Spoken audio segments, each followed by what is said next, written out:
Good day mga ka-tech at mga ka-DIY. So for today's vlog, gagawin tayong isang Infinix Xfinity Plus na battery charger.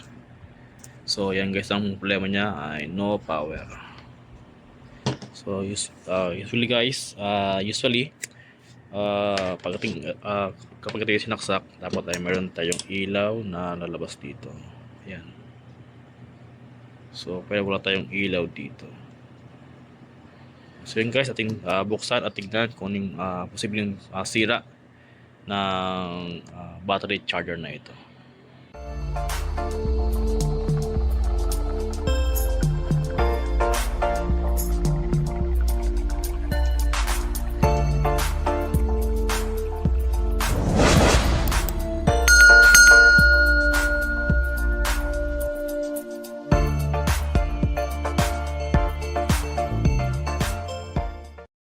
So yun guys, ating buksan itong Xfinity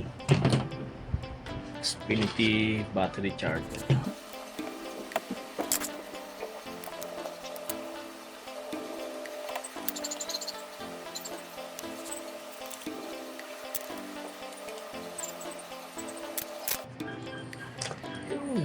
Bilang guys,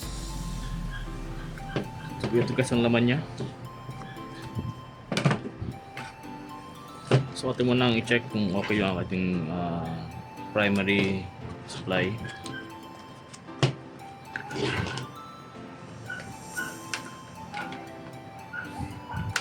Ito na check guys. Primary supply natin. Okay siya. Line 1.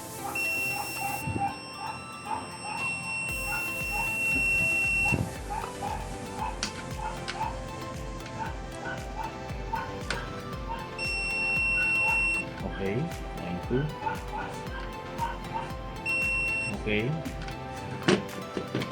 And ating fuse. Okay, so ito guys yung ating fuse na. Itong maliit na to. Ito ating fuse. So, tayo itong medyo parang meron siyang sign na nag-iinit. Ayun. Ano kaya to? Guys, diode.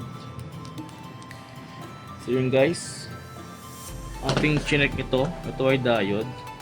Shorted siya oh.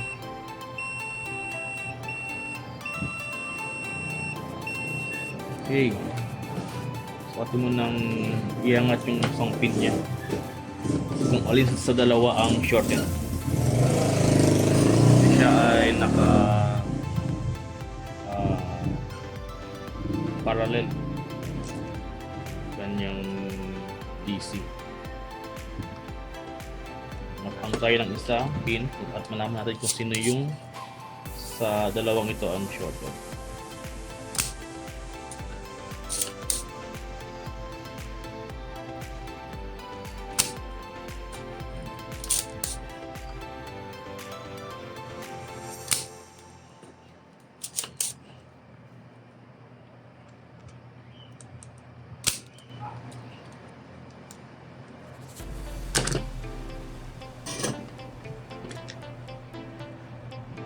Magnet.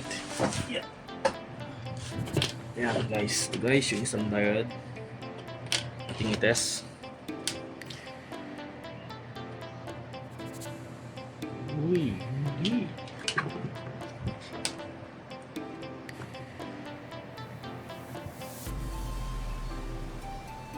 Hindi. Ayan, shorted siya. Antay guys, naka-diode mode tayo. Shorted. So beep sound, resistance, yun. So ito guys ay 52 R52 SR 5200 ang kanyang value. So yun guys, maghanap tayo kung meron tayong spare ng same model na ito, 5 SR 5200. So yun ang, so ito ay ating ibabalik ating ibabalik kasi goods naman siya.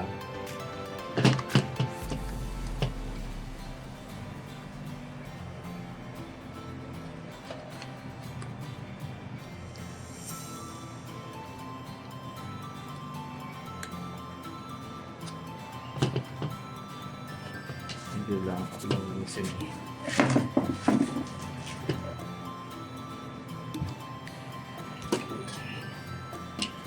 So, shorted.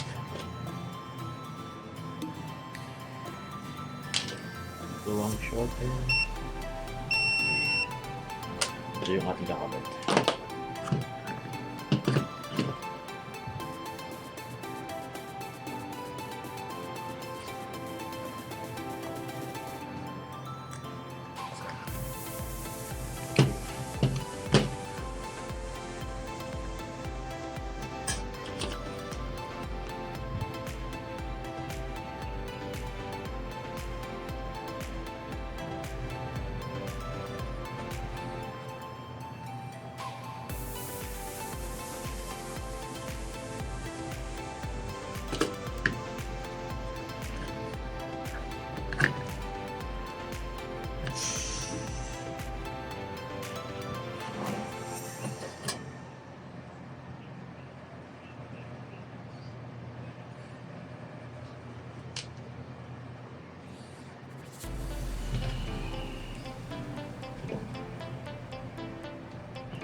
So yun guys, pero yung ating ano dito guys, so yung ating pinaka ano niya, printed circuit board ay angat na, kaya atin itong supportahan ng wire.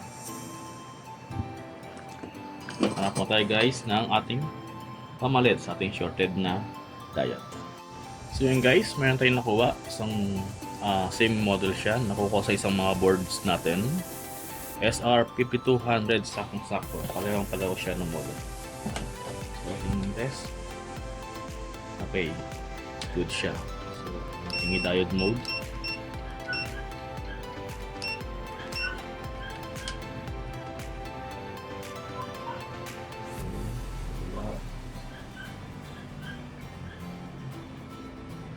okay guys, okay siya. Okay guys, ilagay ito sa ating charger. Okay siya.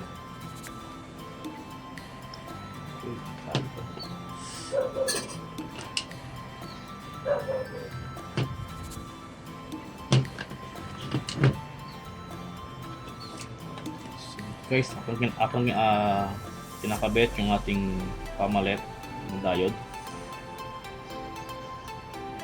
Actually ay nakuha siya.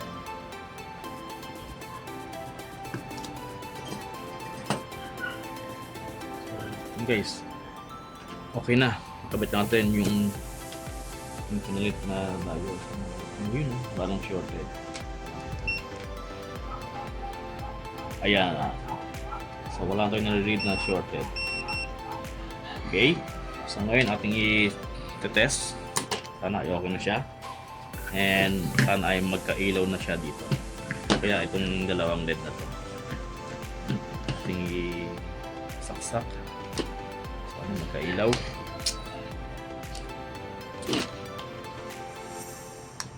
So ayun, no? Umilaw guys. So umilaw yung ating green. Okay.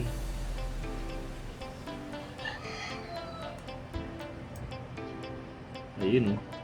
So yun guys, okay na. So atin na ikabit. Then ating i-test kung mag-charge naman siya. So kapag wala siyang battery, kulay green lang yung ilaw niya. Pero kapag siya ay meron ng battery na na-charge, ay ang color na dapat lumabas o mag-ilaw ay green or parang mag-ilaw din yung red. Okay. So yun guys.